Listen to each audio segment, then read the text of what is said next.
नमस्कार, मैं अरविंद। एक बार फिर आप सभी का स्वागत है एडू कक्षा की इस कक्षा में। हम सभी हिस्ट्री की प्रैक्टिस क्लास को कर रहे हैं।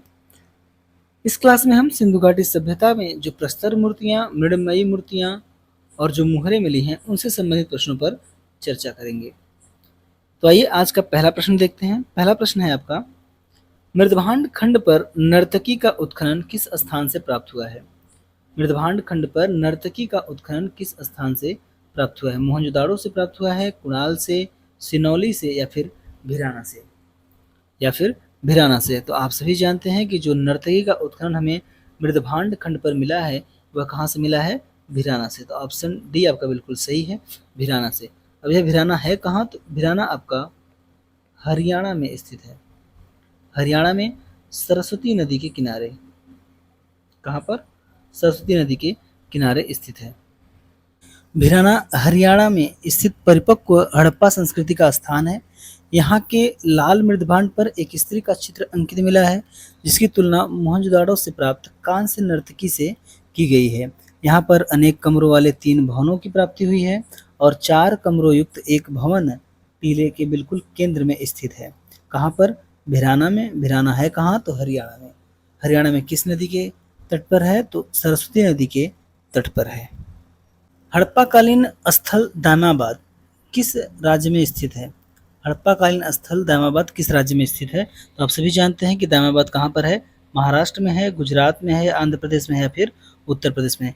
तो दामाबाद जो है यह सिंधु घाटी सभ्यता का सबसे दक्षिणतम स्थल है। सबसे दक्षिणतम स्थल है। अगर हम हड़प्पा सभ्यता के पूर्वी स्थल की बात करें तो यह आलमगीरपुर और सबसे पश्चिमी स्थल जो है वह सुतका गेंडोर है।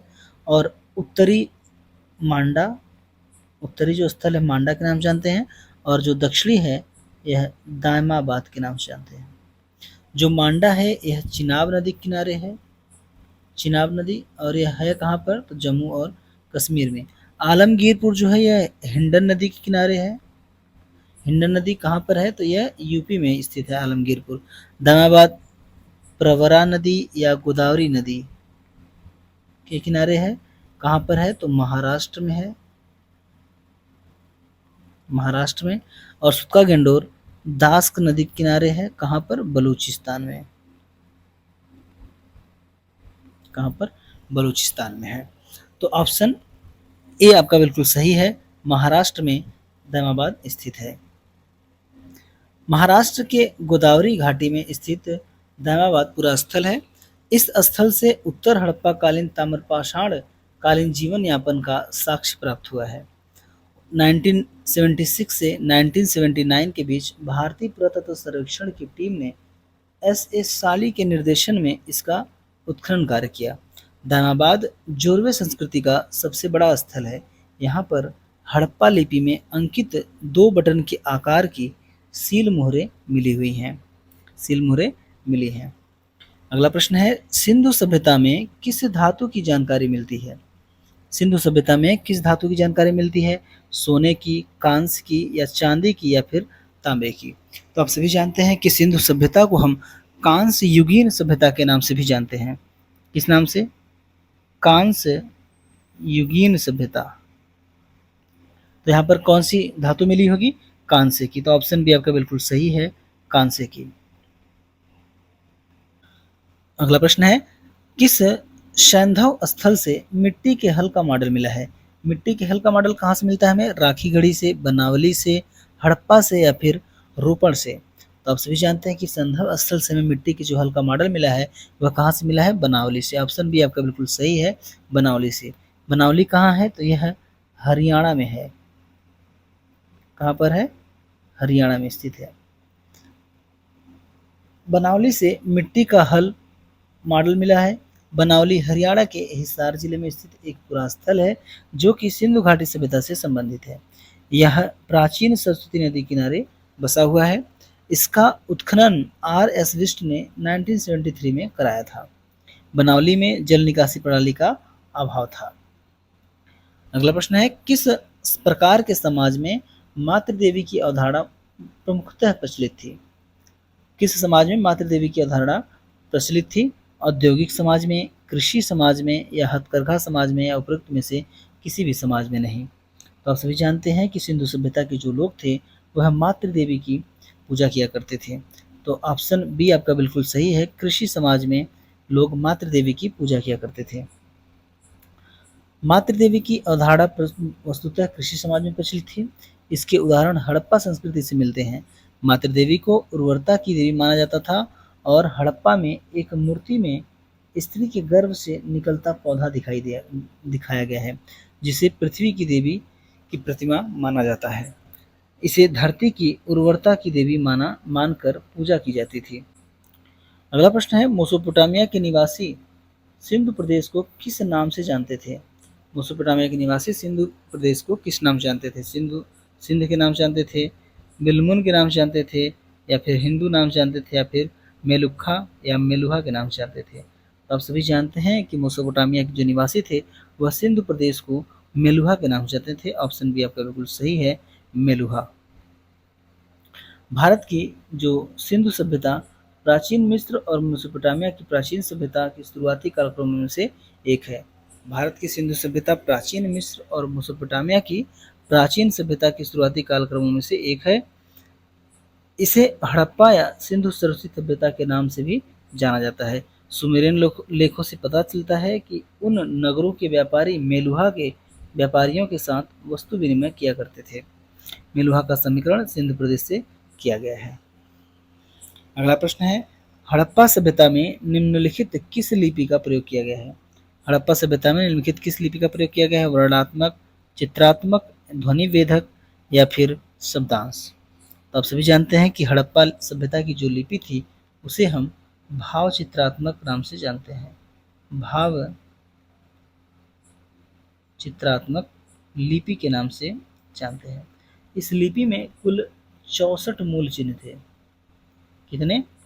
64 मूल चिन्ह थे और 250 से 400 तक क्या थे? अक्षर हुआ करते थे। इसमें अक्षर थे। तो ऑप्शन बी आपका बिल्कुल सही है, भाव चित्रात्मक लिपि या चित्रात्मक लिपि। हड़प्पा सभ्यता में चित्रात्मक लिपि का प्रयोग किया गया है। सिंधु लिपि में लगभग 64 मूल चिन्ह हैं और 250 से 400 अक्षर हैं, जो कि सेलखड़ी की आयताकार मोहरें, तांबे की गुरिकाओं आदि पर मिलते हैं। सिंधु लिपि मूल रूप से देशी है और इसका पश्चिम एशिया की लिपियों से कोई संबंध नहीं है। हड़प्पा लिपि भाव चित्रात्मक लिपि है। अगला प्रश्न है, निम्नलिखित में किस स्थल से हड़प्पा लिपि में बहुत बड़े बड़े अक्षरों में लिखा हुआ एक लघु अभिलेख प्राप्त हुआ है? कहाँ से हमें एक बड़े बड़े अक्षरों में लिखा हुआ एक लघु अभिलेख प्राप्त होता है? कहाँ से? बनावली से या धौलावीरा से या फिर कालीबंगा से या फिर मोहनजोदाड़ो से? तो आप सभी जानते हैं कि बड़े बड़े अक्षरों में लिखा हुआ हमें जो लघु अभिलेख मिलता है वह कहाँ से मिलता है? धौलावीरा से। ऑप्शन बी आपका बिल्कुल सही है, धौलावीरा। धौलावीरा से हड़प्पा लिपि में बहुत बड़े बड़े अक्षरों में लिखा हुआ एक लघु अभिलेख प्राप्त होता है। सर्वप्रथम 1967-68 में धौलावीरा की खोज किसने की थी? जेपी जोशी ने की थी। और 1990-91 के दौरान आर.एस. बिष्ट ने यहाँ पर क्या किया था? बहुत बड़े पैमाने पर उत्खनन का कार्य प्रारंभ किया था। हड़प्पा सभ्यता के अन्य अगर नगरों की बात करें तो सिर्फ 2 भागों में बटे हुए थे। जो नगर थे वो सिर्फ 2 भागों में थे, दुर्ग में और निचले नगर में। वहीं धौलावीरा जो था यह 3 भागों में बटा हुआ था, दुर्ग में, मध्य नगर में और निचले नगर में विभाजित था। कौन? धौलावीरा। तो धौलावीरा 3 भागों में था, दुर्ग में, मध्य नगर में और निचले नगर में। वहीं हड़प्पा के जो अन्य स्थल हैं वह सिर्फ 2 भागों में बटे हुए थे, दुर्ग में और निचले नगर में। अगला प्रश्न है, हड़प्पा सभ्यता की अधिकांश मोहरें निम्नलिखित में से बनी है। जो हड़प्पा सभ्यता की मोहरें थी किससे बनी हुई हैं? चर्ट से बनी थी, तांबे से बनी थी और काथली मिट्टी से या फिर सेलखड़ी से। तो आप सभी जानते ही हैं कि जो हड़प्पा सभ्यता की मोहरें थी वह किससे बनी थी? सेलखड़ी से। तो ऑप्शन डी आपका बिल्कुल सही है, सेलखड़ी। सिंधुपुरा स्थल से अब तक लगभग 2000 मोहरें प्राप्त हो चुकी हैं और सभी मोहरें किससे बनी हुई थी? अधिकांश मोहरें किससे बनी हुई थी? तो सेलखड़ी से बनी हुई थी। ये सामान्यतः 2.8 इंटू 2.8 सेंटीमीटर के आकार में होती थी, जिस पर विभिन्न प्रकार के चिन्ह और लिपियां अंकित हुआ करती थी। अगला प्रश्न है, उत्तर पूर्व अफगानिस्तान स्थित निम्नांकित कौन सा नगर एक हड़प्पीय व्यापारिक बंदरगाह था? हड़प्पी व्यापारिक बंदरगाह कौन था जो अफगानिस्तान में था? सुतका गेंडोर था, मुंडीगाग था, सुर्तगोई है या फिर नौसारो है? तो आप सभी जानते हैं कि जो अफगानिस्तान में स्थल प्राप्त होते हैं हमें मुंडीगाग और सुर्तगोई प्राप्त होते हैं। मुंडीगाग और सुर्तगोई कहाँ पर हैं? तो अफगानिस्तान में है, लेकिन यहाँ पर पूछा गया कि व्यापारिक बंदरगाह, तो व्यापारिक बंदरगाह क्या था? आपका सुर्तगोई था। ऑप्शन सी आपका बिल्कुल सही है। सुर्तगोई व्यापारिक बंदरगाह था, कहाँ का? उत्तर पूर्व अफगानिस्तान का। अगला प्रश्न है, हड़प्पी तौल का क्या अनुपात है? हड़प्पी तौल का क्या अनुपात, जो यहाँ के बाट हुआ करते थे वह किस अनुपात में थे? 1:2:4 के, या 1:2:4:8 के, या 1:3:6:9 के, या फिर 1:4:8:10 के? तो आप सभी जानते हैं कि हड़प्पा तौल के जो बाट थे वह किस अनुपात में थे? वह 1:2 और 4:8 के थे। ऑप्शन बी आपका बिल्कुल सही है। 1:2:4:8 के अनुपात में हड़प्पी तौल हुआ करती थी। अगला प्रश्न है, युद्ध के निम्नलिखित शस्त्रों में कौन हड़प्पा संस्कृति के अवशेषों में अप्राप्य है? कौन सा है जो हमें हड़प्पा संस्कृति से प्राप्त नहीं होता है? धनुष और तीर, तलवार, ढाल या फिर सिरस्त्राण। तो आप सभी जानते हैं कि सिंधु घाटी सभ्यता से हमें सिर्फ धनुष और तीर की जानकारी मिलती है, तलवार की नहीं मिलती है, सिरस्त्राण की नहीं मिलती है, ढाल की नहीं होती। तो ऑप्शन डी आपका बिल्कुल सही है, 2, 3, 4। यहाँ से हमें सिंधु घाटी सभ्यता से हमें तलवार, ढाल और सिरस्त्राण की कोई भी अवशेष नहीं मिले हैं, धनुष और तीर का हमें अवशेष प्राप्त होता है। तो ऑप्शन डी आपका बिल्कुल सही है। अगला प्रश्न है, सूची 1 को सूची 2 से क्या करना है? सुमेलित करना है। हड़प्पी पुरास्थल से प्राप्त सामग्री है। यहाँ पर सूची 1 और सूची 2 को मिलान करना है। तांबा कहाँ से मिलता है? तो राजस्थान से मिलता है हमें। शंख कक्ष से मिलता है, लाजवर्द अफगानिस्तान से मिलता है और सोना दक्कन से मिलता है। यह इसका सही मिलान होगा। अगला प्रश्न है, जैसा कि प्राप्त साक्ष्य उदाहरणार्थ मुहरें काटने के लिए धातु के उपकरण, जो मुहर काटने के लिए धातु के उपकरण है, प्राप्त साक्ष्य से प्रकट होता है कि निम्नलिखित एक स्थल हड़प्पी मोहरों के निर्माण का प्रमुख केंद्र था। एक हड़प्पी स्थल मोहरों के निर्माण का प्रमुख केंद्र था। कौन सा था? बालाकोट था, चनहुंदड़ो था, कोटदीजी था या फिर लोथल था? तो आप सभी जानते हैं कि जो हड़प्पी मोहरों के निर्माण में जो प्रमुख केंद्र हुआ करता था वह कौन सा था? चनहुंदड़ो था। ऑप्शन बी आपका बिल्कुल सही है, चनहुंदड़ो। चनहुंदड़ो की बात करें तो चनहुंदड़ो क्या है? एक ग्रामीण स्थल था, एक ग्रामीण स्थल हुआ करता था चनहुंदड़ो। पाकिस्तान के सिंध प्रांत में स्थित चनहुंदड़ो का उत्खनन 1935 में J.H. मैके ने करवाया। किसने करवाया? J.H. मैके ने। यहाँ के अवशेष में मनका निर्माण व मुहर निर्माण के कारखाने प्रमुख हैं। अगला प्रश्न है, निम्नलिखित में से सर्वप्रथम किसने प्रतिपादित किया कि हड़प्पीय संस्कृति का विकास सिंधु क्षेत्र में स्वतः हुआ और इसमें पश्चिम का अंतर्वेद नहीं था? इसमें पश्चिम का अंतर्वेद नहीं था। दयाराम साहनी, राखलदास बनर्जी, जॉन मार्शल या फिर माधव स्वरूप वत्स? तो आप सभी जानते हैं कि ऐसा कहने वाले जो व्यक्ति हैं उन्हें हम माधव स्वरूप वत्स के नाम जानते हैं। ऑप्शन डी आपका बिल्कुल सही है। माधव स्वरूप ने यह प्रतिपादित किया कि हड़प्पा संस्कृति का जो विकास है वह सिंधु क्षेत्र में स्वतः हुआ था। इसमें पश्चिम देशों का या पश्चिमी लोगों का कोई भी अंतर्वेद नहीं था। ऑप्शन डी आपका बिल्कुल सही है। अगला प्रश्न है, निम्नलिखित पशु समूहों में कौन सा समूह मोहनजोदाड़ो की पशुपति मोहर पर अंकित है?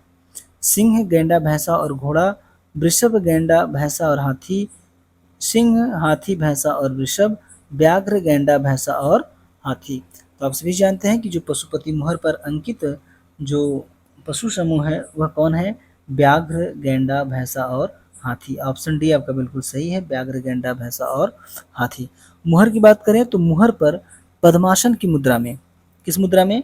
पद्मासन की मुद्रा में, पद्मासन की मुद्रा में विराजमान एक योगी का चित्र मिलता है जिसे हम पशुपति के नाम से जानते हैं। इस योगी के या फिर पशुपति के दाईं ओर कौन सा पशु मिलता है? तो दाईं ओर आपको मिलता है चीता और हाथी, जिसे हम व्याघ्र कह रहे हैं, व्याघ्र और हाथी मिलता है। वहीं बाईं तरफ बात करें, बाईं तरफ में मिलता है गैंडा और भैंसा। गैंडा और भैंसा किधर, बाईं तरफ, और व्याघ्र और हाथी दाईं तरफ मिलता है। वहीं सिर पर, पशुपति के सिर पर बात करें तो त्रिशूल, सिर पर त्रिशूल, त्रिशूल का आभूषण है, त्रिशूल जैसा आभूषण हमें इनके सिर पर मिलता है। तो ऑप्शन डी आपका बिल्कुल सही है, व्याघ्र, गैंडा, भैंसा और हाथी। अगला प्रश्न है, हड़प्पा के लोगों के सामान्य घरेलू बर्तन किससे बने होते थे? किससे बनते थे? पत्थर के बनते थे, चीनी मिट्टी के बनते थे, या मिट्टी को अच्छी तरह से पकाते थे और उस पर चित्र बनाते थे, या फिर ताम्र के। तो आप सभी जानते हैं कि जो हड़प्पा के लोग थे उनकी जो बर्तन होते थे वो किसके थे? मिट्टी के होते थे। मिट्टी को अच्छी तरह से पकाते थे और उस पर चित्र बनाते थे। तो ऑप्शन सी आपका बिल्कुल सही है, मिट्टी के अच्छी तरह पकाए गए चित्रात्मक बर्तन। अगला प्रश्न है, परवर्ती हड़प्पा काल की पुरा सामग्रियों के साथ चित्रित धूसर पात्र परंपरा के अवशेष मिले हैं। चित्रित धूसर पात्र परंपरा के अवशेष मिले हैं। कहाँ से मिले हैं? रोपड़ से मिले हैं, भगवानपुरा से मिले हैं, बनावली से मिले हैं, या फिर दौलतपुर से मिले हैं, या फिर दौलतपुर से। तो आप सभी जानते हैं कि परवर्ती हड़प्पा काल की बात हो रही है, तो हम ऑप्शन बी के साथ जाएंगे, भगवानपुरा से हमें मिलते हैं पूरा सामग्री के साथ चित्रित धूसर पात्र। अगला प्रश्न है, सिंधु घाटी की लिपि की सूचना प्राप्त होती है। सिंधु घाटी की लिपि की सूचना कहाँ से प्राप्त होती है? आभूषणों से, मूर्तियों से, मोहरों से, या फिर खिलौनों से। किससे प्राप्त होती है सिंधु घाटी की लिपि की सूचना? तो ऑप्शन सी आपका बिल्कुल सही है, मोहरों से में प्राप्त होती है। किससे? मोहरों से। अगला प्रश्न है, सैंधव सभ्यता के बाट किस संख्या के गुणक थे? किस संख्या के गुणक थे? 15 के थे, 15 के थे, 16 के थे, 17 के थे, या फिर 18 के थे। तो आप सभी जानते हैं कि जो सिंधु सभ्यता के बाट या माप तौल थे वह किस अनुपात में थे? 1, 2, 4 और 8 के। इसके आगे जाएंगे तो 16 के, फिर 32, फिर 64, ऐसे ही 128, ऐसे ही करते करते जाते थे, तो सॉरी होते थे। तो ऑप्शन बी आपका बिल्कुल सही है, 16 की संख्या के गुणक में होते थे। सिंधु सभ्यता में बाट 16 के गुणक में थे। बाटों की तौल का अनुपात 1, 2, 4, 8, 16, 32, 64, 160, 208 और 320 आदि हुआ करते थे। अगला प्रश्न है, यूनानियों को कपास का ज्ञान भारतीयों से हुआ, वे इसे कहते थे। यूनानियों को कपास का ज्ञान भारतीयों से हुआ, वे इसे कहते थे। क्या कहते थे कपास को? सिंधु कहते थे, इंडन कहते थे, सिंडन कहते थे, या फिर हिंदन कहते थे। तो आप सभी जानते हैं कि यूनानी लोग कपास को सिंडन के नाम से जानते थे। तो ऑप्शन सी आपका बिल्कुल सही है, सिंडन। अगला प्रश्न है, निम्नलिखित युग्मों में कौन एक सही सुमेलित नहीं है? कौन सा इसमें से एक सुमेलित नहीं है? हड़प्पा के लोग तांबा आयात करते थे, कहाँ से? खेतड़ी से। यह बिल्कुल सही है, खेतड़ी से करते थे। हड़प्पा सभ्यता का तट नगर लोथल था, यह भी बिल्कुल सही है। सबसे विशाल हड़प्पन स्थल हड़प्पा था, यह भी बिल्कुल सही है। कालीबंगन का अर्थ है काली मिट्टी के बर्तन, यह आपका गलत है। काली मिट्टी के बर्तन नहीं, काले रंग की मिट्टी की बर्तन, काले रंग की मिट्टी के बर्तन, इसका अर्थ था काले रंग की मिट्टी के बर्तन। तो ऑप्शन डी आपका बिल्कुल सही है, यह सही मिलान नहीं है। अगला प्रश्न है, किस हड़प्पाई स्थल से एक मानव अस्थि पंजर के निकट एक बकरे का अस्थि पंजर प्राप्त हुआ है? किस हड़प्पाई स्थल से एक मानव अस्थि पंजर के निकट एक बकरे का अस्थि पंजर प्राप्त हुआ है? लोथल से, कालीबंगा से, हड़प्पा से, या फिर मोहनजोदाड़ो से, या फिर मोहनजोदाड़ो से। तो आप सभी जानते हैं कि मानव अस्थि पंजर के निकट एक बकरे का जो अस्थि पंजर प्राप्त हुआ है कहाँ से हुआ है? तो यह हुआ है आपका लोथल से। ऑप्शन आपका बिल्कुल सही है, लोथल से। लोथल से हमें मानव अस्थि पंजर के निकट एक बकरे का अस्थि पंजर प्राप्त होता है। ऑप्शन आपका बिल्कुल सही है। अगला प्रश्न है, मिट्टी की प्राचीन कालीन 274 मोहरें 274 मोहरें किस पुरास्थल के उत्खनन से प्राप्त हुई हैं? मोहनजोदाड़ो से, गनेरीवाल से, कायथा से, या फिर बसाड़ से। या फिर बसाड़ से। यह जमाड़ नहीं है, यह है बसाड़। बसाड़। तो 274 मोहरें हमें किस पुरास्थल से मिलती हैं? तो बसाड़ से मिलती हैं। ऑप्शन डी आपका बिल्कुल सही है, बसाड़। अगला प्रश्न है, नीचे कुछ देवी देवताओं की सूची दी गई है, इनमें से किन किन का साक्ष्य हमें हड़प्पा संस्कृति के अवशेषों से नहीं मिलता है? हमें किसका साक्ष्य हड़प्पा संस्कृति से नहीं मिलता है? किसका? पशुपति का नहीं मिलता है, या फिर इंद्र का नहीं मिलता है, मातृदेवी का, या फिर प्रजापति का। तो आप सभी जानते हैं कि हमें सिंधु घाटी सभ्यता से पशुपति की मूर्ति और मातृदेवी की मूर्ति प्राप्त होती है। किसका नहीं प्राप्त होता है? तो इंद्र का और प्रजापति का नहीं मिलता है। तो 2 और 4 ऑप्शन सी आपका बिल्कुल सही है। इंद्र और प्रजापति का साक्ष्य हमें अवशेष हमें हड़प्पा संस्कृति से नहीं मिलता है। ऑप्शन सी बिल्कुल सही है। इंद्र जो है यह ऋग्वैदिक आर्यों के सबसे महत्वपूर्ण देवता हैं। इन्हें पुरंदर या किला को तोड़ने वाला कहा गया है। किसे? इंद्र को। यह युद्ध के नेता हैं, इन्हें युद्ध के नेता के रूप में भी जानते हैं। इंद्र का 250 सूक्त है, इंद्र पर 250 सूक्त हैं। इंद्र को वृत्तासुरहंता, पुरोद्भिद, सोमापा, सतकृति, मधवान आदि नामों से जानते हैं। अथर्ववेद में सभा और समिति को प्रजापति की 2 पुत्रियां कहा गया है। अथर्ववेद में सभा और समिति को प्रजापति की 2 पुत्रियां कहा गया है। तो इनका संबंध हड़प्पा काल से नहीं है, सिंधु काल से नहीं है। अगला प्रश्न है, सूची 1 एवं सूची 2 का मिलान करते हुए सूचियों के नीचे दी गई संकेतों को तालिका में सही उत्तर चुनिए। सही उत्तर चुनिए। यज्ञवेदी की बात करें तो यह आपका कालीबंगा में, यज्ञवेदी का जो साक्ष्य कालीबंगा में। बंदरगाह आप सभी जानते हैं लोथल से। नर्तकी की मूर्ति मोहनजोदाड़ो से। वहीं चांदी का मुकुट हमें कुड़ाल से मिलता है। चांदी का मुकुट कुड़ाल से मिलता है। तो यह आपका एक सही मिलान है। अगला प्रश्न है, एक मुद्रा पर एक व्यक्ति बाघ से लड़ता हुआ अंकित है, यह किस हड़प्पन स्थल से प्राप्त हुई है? एक मुद्रा पर एक व्यक्ति बाघ से लड़ता हुआ अंकित है, यह किस हड़प्पन स्थल से प्राप्त हुआ है? मोहनजोदाड़ो से प्राप्त हुआ है, कालीबंगा से, कालीचंगा नहीं यार, कालीबंगा से, राखीगढ़ी से, या फिर बनावली से, या फिर बनावली से। तो आप सभी जानते हैं कि मुद्रा पर जो व्यक्ति बाघ से लड़ता हुआ अंकित हुआ है वह हमें कहाँ से प्राप्त होता है?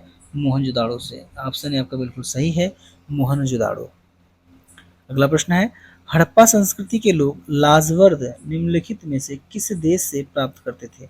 लाजवर्द हमें कहाँ से मिलता था? ईरान से, इराक से, मिस्र थे, या फिर अफगानिस्तान से। लाजवर्द जो हमें मिलता था यह कहाँ से मिलता था? अफगानिस्तान में एक स्थल है जिसे हम बदख्शा के नाम जानते थे। किसके नाम से? बदख्शा के नाम से। यहीं से हमें लाजवर्द क्या होता था? मिलता था। तो ऑप्शन डी आपका बिल्कुल सही है, लाजवर्द, अफगानिस्तान। अगला प्रश्न है, हड़प्पा कालीन ताम्र रथ प्राप्त हुआ था। हड़प्पा कालीन जो ताम्र रथ है वो कहाँ से प्राप्त हुआ? कुनाल से, राखीगढ़ी से, दामाबाद से, या फिर बनावली से। तो कहाँ से प्राप्त हुआ है ताम्र रथ? तो ऑप्शन सी आपका बिल्कुल सही है, दामाबाद से हमें क्या मिलता है? ताम्र रथ प्राप्त होता है। ऑप्शन सी बिल्कुल सही है, दामाबाद। अगला प्रश्न है, हड़प्पा कालीन संस्कृति में किस प्रकार की मोहरें सर्वाधिक लोकप्रिय थी? हड़प्पा संस्कृति में किस प्रकार की मोहरें सर्वाधिक लोकप्रिय थी? बेलनाकार, गोलाकार, अंडाकार, या फिर चौकोर। आप सभी जानते हैं कि जो हड़प्पा कालीन मोहरें थी वह कैसी थी? चौकोर थी। कैसी थी? चौकोर थी। तो ऑप्शन डी आपका बिल्कुल सही है, चौकोर। अगला प्रश्न है, निम्नलिखित में से किस प्रारंभिक हड़प्पाई स्थल से दूरीकरण के साक्ष्य मिलते हैं? किस प्रारंभिक हड़प्पाई स्थल से हमें दुर्गीकरण के साक्ष्य मिलते हैं? कोटदीजी से मिलता है, रोपड़ से मिलता है, या कालीबंगा से, या कोटदीजी एवं रोपड़ दोनों से मिलता है। तो आप सभी जानते हैं कि जो सबसे पहले जो प्रारंभिक हड़प्पाई स्थल है जहाँ से हमें दूरीकरण के साक्ष्य मिलते हैं वह आपका कोटदीजी है। तो ऑप्शन आपका बिल्कुल सही है, कोटदीजी। यह जो कोटदीजी है यह कहाँ पर स्थित है? तो पाकिस्तान के सिंध प्रांत में है। कहाँ पर है? पाकिस्तान के सिंध प्रांत में वर्तमान में स्थित है। यह एक पृथक पुरास्थल है। यह एक पृथक पुरास्थल है। कैसा स्थल है? पृथकपुरा स्थल है। अगला प्रश्न है, रेखीय मापन के लिए हाथी दांत का पैमाना प्राप्त हुआ है। रेखीय मापन के लिए हाथी दांत का पैमाना प्राप्त हुआ है कहाँ से? लोथल से, धौलावीरा से, कालीबंगा से या फिर सुरकोटदा से। हाथी की बात हुई है, हाथी के दांत के पैमाने की बात हुई है, तो आप सभी जानते हैं कि जो हाथी दांत का पैमाना प्राप्त हुआ है कहाँ से हुआ है? तो लोथल से। ऑप्शन ए आपका बिल्कुल सही है, लोथल। अगला प्रश्न है, प्राचीन भारत में लंबाई नापने की इकाई क्या कहलाती थी? प्राचीन भारत में लंबाई नापने की इकाई को क्या कहते थे? रक्तिका कहते थे, निमिष कहते थे, कार्स कहते थे या फिर यव कहते थे। तो लंबाई को जो नापने की इकाई हुआ करती थी प्राचीन काल में वह यव थी, तो ऑप्शन डी आपका बिल्कुल सही है, यव। अगला प्रश्न है, निम्नलिखित में से कौन सा एक गुजरात समुद्र तट पर महत्वपूर्ण बंदरगाह था? तो आप सभी जानते हैं गुजरात में जो समुद्र तट पर बंदरगाह था वो कौन सा था? बड़ोदरा था, मुंद्रा था, लोमड़ी था या फिर ध्रांगधा था। क्या था? तो आप सभी जानते हैं कि जो गुजरात समुद्री तट पर महत्वपूर्ण बंदरगाह था उसे हम मुद्रा के नाम से जानते थे। किस नाम से? मुंद्रा के नाम से जानते थे। अगला प्रश्न है, हड़प्पा कालीन लोगों की निम्नलिखित में से किस फल का ज्ञान था? हड़प्पा लोगों को निम्नलिखित में से किस फल का ज्ञान था? संतरा का था, पपीता का था, अमरूद का था, खजूर का था। किसका था? तो कोई एक ही रहा होगा इसमें से, चार में से। तो संतरे का ज्ञान नहीं था, पपीते का नहीं था, अमरूद का नहीं था, तो किसका था? खजूर का। ऑप्शन डी आपका बिल्कुल सही है, खजूर का ज्ञान था इन्हें। अगला प्रश्न है, किस काल में स्वास्तिक प्रतीक का प्राचीनतम संदर्भ मिलता है हमें? किस काल में किस काल में स्वास्तिक प्रतीक का प्राचीनतम संदर्भ मिलता है? वैदिक काल में मिलता है, हड़प्पा काल में, मौर्य काल में या फिर गुप्त काल में? तो आप सभी जानते हैं कि स्वास्तिक चिन्ह हमें सैंधव काल में ही मिल गया था, तो ऑप्शन बी आपका बिल्कुल सही है, हड़प्पा काल। सिंधु घाटी सभ्यता में हमें स्वास्तिक प्रतीक प्राप्त हो गया था, तो ऑप्शन बी आपका बिल्कुल सही है, हड़प्पा काल। अगला प्रश्न है, सिंधु घाटी के समाज में पशु कौन सा पशु शक्ति के प्रतीक से संबंधित था? कौन सा पशु शक्ति के प्रतीक से संबंधित था? वृषभ था, घोड़ा था, सिंह था, गज था। क्या था? वृषभ, घोड़ा, सिंह, गज। तो शक्ति के प्रतीक के रूप में हम वृषभ को जानते थे, तो ऑप्शन ए बिल्कुल सही है, वृषभ।